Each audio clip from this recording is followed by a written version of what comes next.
Bonjour à tous, nous sommes le mercredi 22 juillet et pour ouvrir le journal du jour, nous allons parler de Rodri du côté du Real Madrid. C'est un dossier qui a commencé à faire beaucoup de bruit dès l'année 2024. Nous sommes désormais 2 ans plus tard. Nous sommes désormais avec Rodri qui a le statut de meilleur joueur de la Coupe du Monde 2026. Et nous sommes désormais avec un Real Madrid qui semble plus près que jamais d'attirer le milieu de terrain espagnol au sein de son club. On parlera également d'Hugo Orlian et de la LFP. Il a tiré à balles réelles. C'est une dinguerie dans une grosse interview donnée au journal L'Équipe. On va revenir là-dessus parce que dans un monde du football où la communication est souvent très contrôlée, où on a des joueurs qui ont l'air d'être sous oreillette, qui disent jamais un mot plus haut que l'autre, et bien là on a carrément un dirigeant de club qui allume le feu, je pense qu'on peut le dire. On parlera du destin de Pep Guardiola, du PSG et de compensation pour la Coupe du Monde, mais ça va amener une réflexion plus générale sur l'ensemble du football de club et football de nation. Et enfin, on terminera en parlant de l'avenir de Presnel Kimpembe. Vous l'avez oublié, le football aussi. Installez-vous confortablement et bienvenue pour le journal du jour. Rodri au Real Madrid, on poursuit la logique qu'a le club espagnol de recruter systématiquement le meilleur joueur de la compétition durant les années de Coupe du Monde. Rodri est le pilier de la sélection espagnole, championne du monde. Il a, vous l'avez compris, le titre de meilleur joueur de la compétition. Et en plus, on sait que le club espagnol ne laisse pas insensible. On sait que le Real Madrid tâte un petit peu le dossier depuis déjà quelques années. Mais là, ça semble plus proche que jamais pour se faire.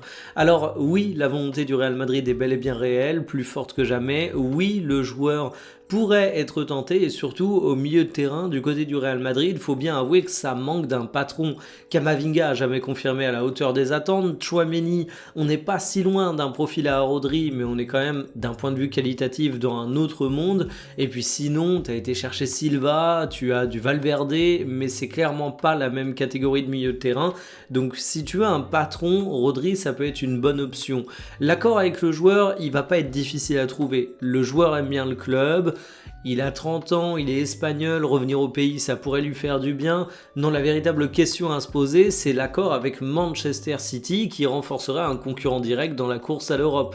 Alors Rodri, il a 30 ans, mais il est en fin de contrat en 2027, ce qui fait que tu es un petit peu dans la configuration du dernier gros contrat.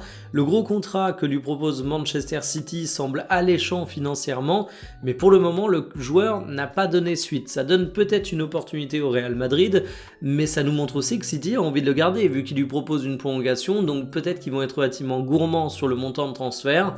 La fin de contrat est en 2027, ça peut être l'occasion d'attendre un an et de le signer librement. On sait que c'est un petit peu la spécialité du Real Madrid depuis quelques années de signer du joueur libre, mais on sait également qu'ils peuvent poser des gros montants de transfert quand ils estiment qu'ils doivent recruter le joueur tout de suite, même s'il reste qu'une année de contrat.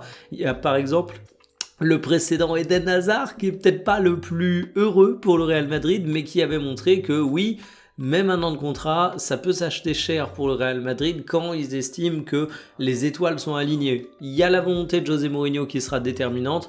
Est-ce que lui sera patient ou non? On sait qu'il réforme pas mal ce Real Madrid, qu'il retransforme pas mal son effectif.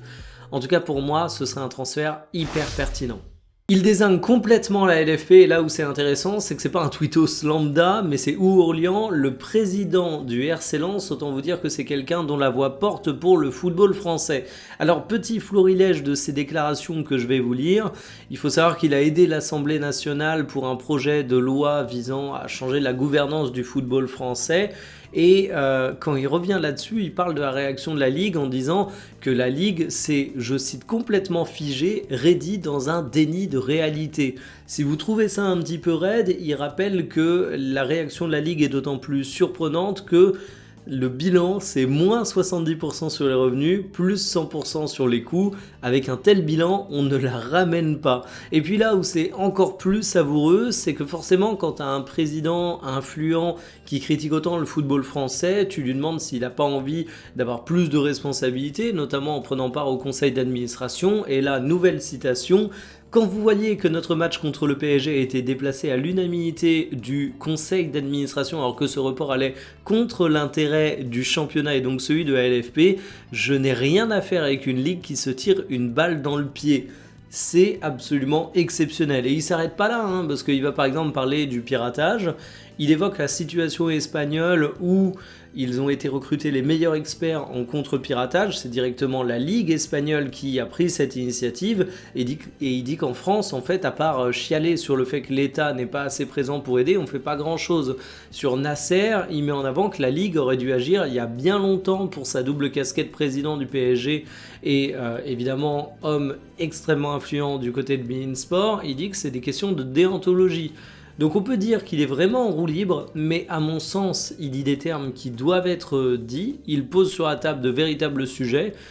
En tout cas, on peut dire que le groupe vit bien.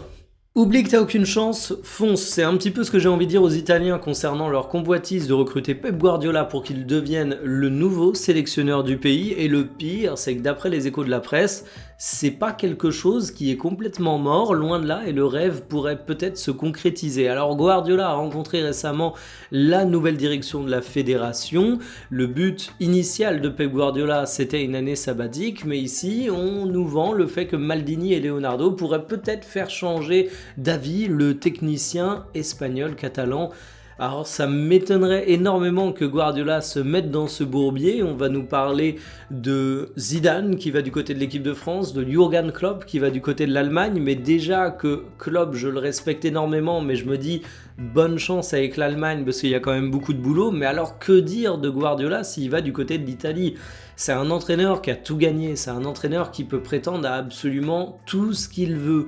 Et certes, un poste en sélection est un petit peu plus reposant qu'un poste en club, donc ça pourrait faire sens dans la trajectoire de carrière, mais est-ce que tu as envie d'être le sélectionneur de l'Italie aujourd'hui ?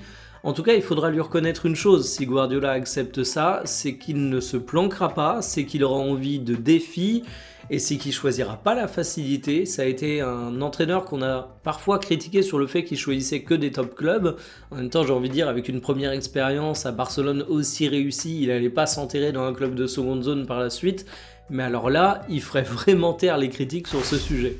2,5 millions d'euros, c'est ce que va toucher le Paris Saint-Germain en compensation de l'utilisation de ses joueurs durant la Coupe du Monde. Le montant serait payé par la FIFA et les modalités de calcul sont relativement simples. C'est 4 300 euros par jour de compétition pour chacun de ces joueurs. Ça fait donc environ 581 jours de compétition disputés par les 16 Parisiens présents. Alors dans l'absolu, on peut dire que c'est relativement peu payé, 2,5 millions d'euros, étant donné qu'il y a quand même 16 joueurs qui sont sollicités durant de très nombreuses journées, qu'il y a des risques de fatigue, qu'il y a des risques de blessures. Sur le risque de blessure, le contre-argument donné, c'est souvent le fait que les clubs sont de toute façon assurés, qu'il y a une prise en compte du salaire quand ils se blessent, ces joueurs clés, mais en attendant, ça t'enlève pas le manque à gagner sportif. C'est-à-dire que si tu as par exemple un Ousmane Dembélé qui se blesse, même si son salaire est pris en charge, tu vas être une équipe moins performante et ça va peut-être être préjudiciable pour les cash price, les qualifications, etc., etc. Mais en fait, pour moi, le vrai sujet, il est pas là. C'est que, ok, on peut se dire que ça fait peu en compensation pour les clubs, mais vous aurez remarqué que le football de club, il râle pour les trêves internationales, les matchs amicaux, mais jamais pour ces grandes compétitions, pour une raison toute simple, c'est que tes joueurs, ils prennent de ouf de la valeur durant une Coupe du Monde. Un mec comme Haaland, il est évidemment une star mondiale, mais il a pris encore une autre ampleur avec la Coupe du Monde. C'est vous dire à quel point ça peut avoir un effet fou. On a également un Kylian Mbappé qui a une notoriété de zinzin avec l'équipe de France, non pas grâce à son parcours en club, non pas seulement grâce à ça, mais grâce à la Coupe du Monde 2018. Et en fait, les clubs sont bien contents quand ça permet de mettre en valeur certains de leurs joueurs et faire exploser leur valorisation. On rappellera que les contrats des joueurs sont le principal actif financier des clubs. Donc, ils y trouvent leur compte. Le montant est finalement assez normal, j'ai envie de dire. Et ça fait toujours ça de prix pour le Paris Saint-Germain. Ils auraient pu toucher bien plus si le Portugal avait fait une meilleure compétition, parce qu'avec João Neves, Vitinha, Nuno Mendes, ça aurait fait quelques journées supplémentaires. Kimpembe est libre de tout contrat et c'est une excellente opportunité. Non, pas du tout, il faut arrêter. Kimpembe, désormais il est auteur, il a sorti un livre pour lequel il a fait la tournée des podcasts où il a eu quelques petites sorties qui ont fait polémique d'ailleurs, qui n'ont pas été appréciées par tous et ça peut se comprendre. Ce qui est d'autant plus comique quand tu sais que dans ces mêmes interviews, Kimpembe dit qu'il a refusé du media training parce qu'il avait absolument aucun besoin en la matière, qu'il s'exprimait bien.